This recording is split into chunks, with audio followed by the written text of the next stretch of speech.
Bienvenidos al Bibliófilo. Debo reconocer que soy muy receptivo a las lecturas que vengo realizando y por eso pueden encontrar que todos los comentarios que hago se relacionan entre sí estrechamente debido a las conversaciones entre textos que se realizan.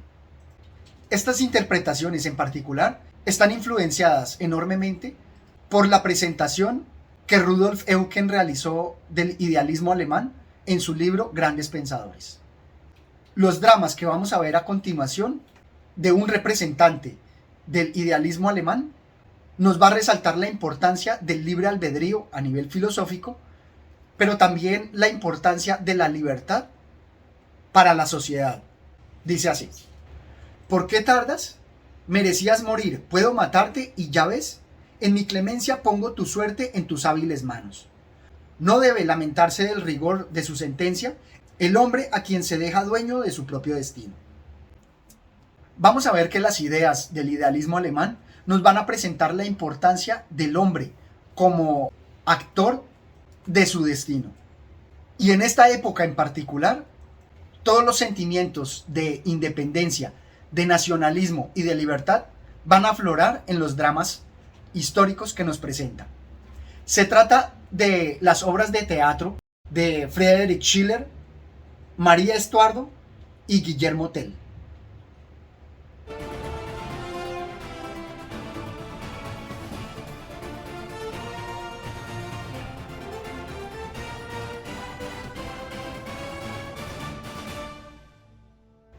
En la obra de María Estuardo nos va a presentar los últimos días de este personaje histórico que luego de varias peripecias por el poder en Escocia va a someterse a la ayuda de Inglaterra, a su prima hermana Isabel I, y vamos a ver varios elementos que destacan aquí el drama, como son la legitimidad del poder de los reyes, los derechos de gentes y por supuesto la justicia.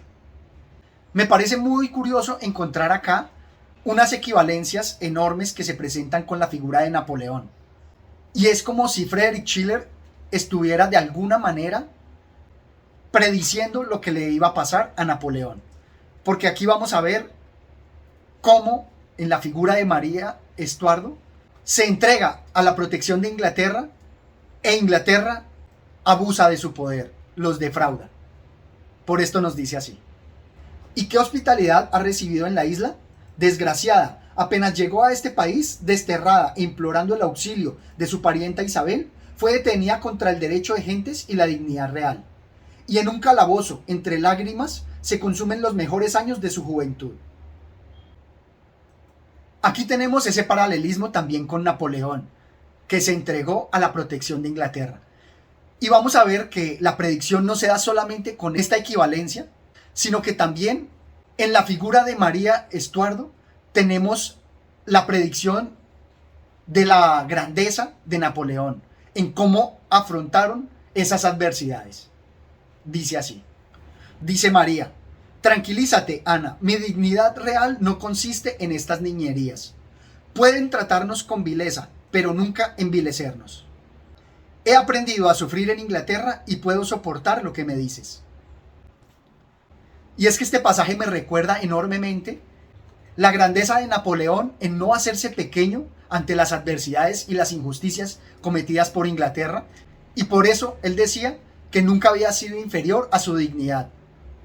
Ahora bien, la obra nos presenta desde el punto de vista filosófico un idealismo bastante marcado, porque nos va a representar una equivalencia diáfana y clara entre lo que es la belleza y la bondad. En varios pasajes se nos presentan a María Estuardo adornada de gran belleza y por eso sus seguidores y su séquito la respaldan.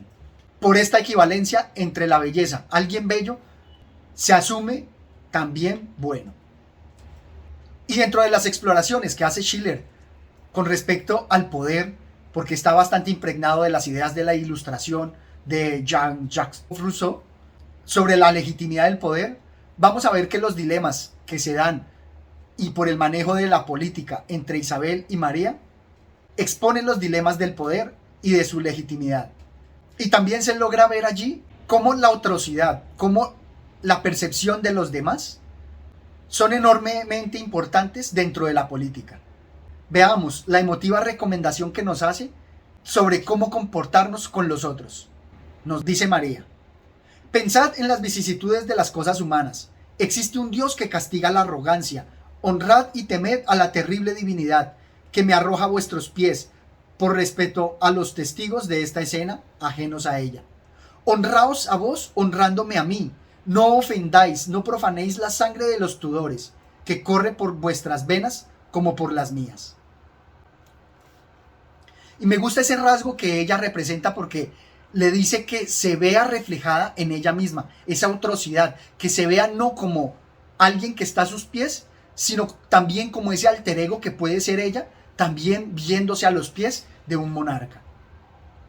Esa reflexión me parece de gran potencia. Sin embargo, a pesar de todo el idealismo que resuma, me parece curioso que al final el drama se desarrolla y el dilema se resuelve bajo las pasiones humanas.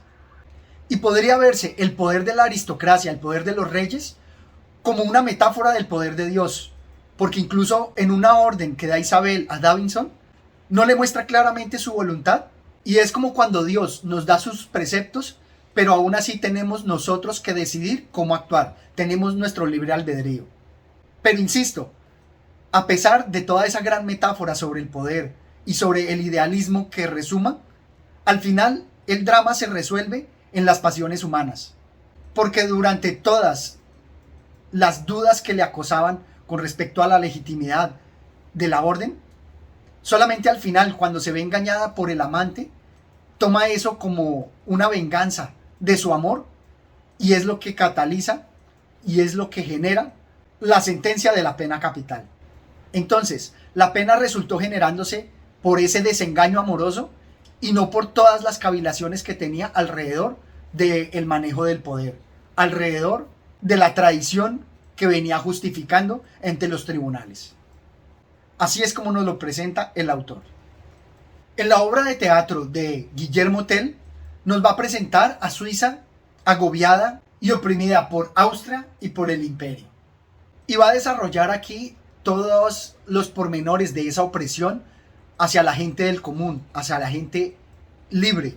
Y nos va a presentar cómo todas estas injusticias van a despertar los sentimientos de libertad y de nacionalismo.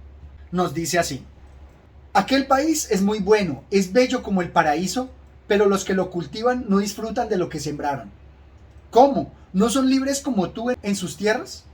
Sus tierras son del rey y del obispo, pero podrán cazar con libertad en sus bosques. La caza, las aves son del rey. Entonces pescarán en el río. Los ríos, el mar, la sal son del rey. ¿Y quién es el rey que tanto le temen? Es un hombre que les protege y les mantiene. ¿Y no pueden protegerse ellos mismos? Allí el vecino no se fía del vecino. Padre, no me gustaría vivir allí. Prefiero seguir bajo los aludes. Sí, hijo mío, más vale vivir entre hielos que junto a los malos. En esta conversación entre Guillermo Tell y su hijo, nos va a representar toda la justificación que se da contra la opresión que dan los reyes y su poder. Y es que analizando toda la legitimidad de ese poder en cómo las leyes o la monarquía están diseñados para proteger a los súbditos, para mantener unas buenas relaciones, vamos a ver allí que está enormemente impregnado de las ideas del contrato social de Jean-Jacques Rousseau. Y por eso en las reuniones que se van a dar entre las comarcas se va a plantear una lucha, una rebelión. Nos dice así: oíd, amigos y confederados, lo que Dios inspira a mi corazón. Formamos una asamblea general y podemos obrar en nombre de un pueblo entero. Acatemos pues los antiguos usos del país, del modo que los acatamos en tiempos tranquilos. Y por esto vamos a ver que todas las ideas impregnadas del contrato social, de la legitimidad del poder, frente al abuso al que se ven sometidos los villanos, representados en la gran virtud que tiene Guillermo Tell, va a tratar de justificar con la famosa escena en la cual Guillermo Tell se ve obligado a disparar a una manzana sobre la cabeza de su hijo. Va a intentar a través de ese acto justificar la rebelión, justificar un asesinato, pues porque aparte de estas escenas también nos viene contando sobre las relaciones de la aristocracia y estas historias paralelas donde los señores nobles deben someterse al poder del rey o apoyar a sus súbditos bajo un poder legítimo del pueblo. Y vamos a ver allí que también va a tratar de equiparar lo que es el amor con la bondad en la historia paralela que nos cuenta de Rudens y Berta. Y asimismo en la equivalencia de muertes entre el gobernador y el anciano noble, así como de sus ideas. Y es muy importante la contraposición que pone en unos asesinatos. Está el que el sobrino del rey realiza debido al dinero, a la herencia que le había negado su tío, o el asesinato al gobernador que realiza Guillermo Tell. Y él parece generar allí una justificación. Nos dice así: desdichado, ¿osas comparar el crimen de la ambición con la justa defensa de un padre? ¿Tenías que defender acaso la preciosa vida de tus hijos? ¿Proteger el santuario de tu hogar? ¿Preservar a los tuyos de la más tremenda catástrofe? Elevo al cielo mis puras manos y te maldigo a ti y a tu crimen. Yo vengué los derechos sagrados de la naturaleza, tú los profanaste. Nada hay de común entre ambos. Yo he defendido cuanto me era más caro y tú has asesinado. Sin embargo, en este pasaje donde intenta justificar el asesinato de Guillermo Tell en contraposición al de Juan, a mí no me queda enteramente claro esa justificación, porque en ambos casos hay una injusticia.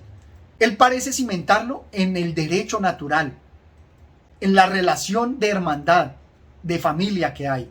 Sin embargo, me parece que la propiedad privada también es una enorme justificación histórica, no solamente en la actualidad, sino desde tiempos inmemoriales.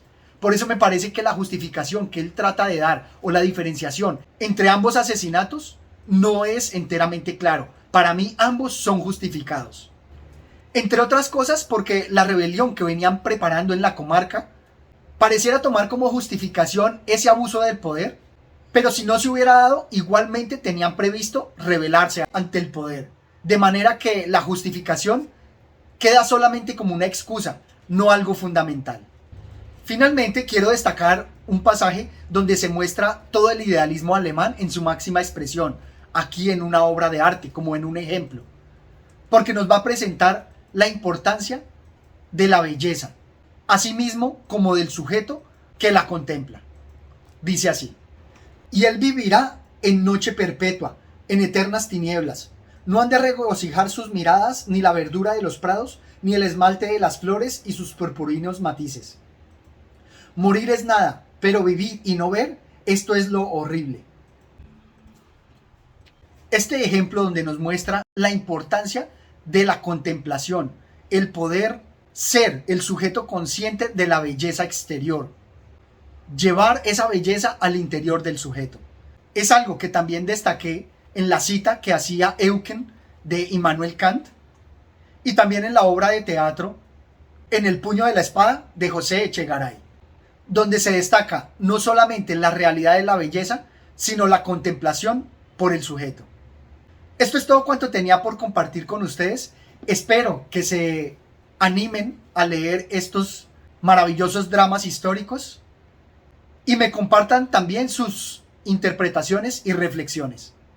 Hasta una próxima oportunidad. Gracias.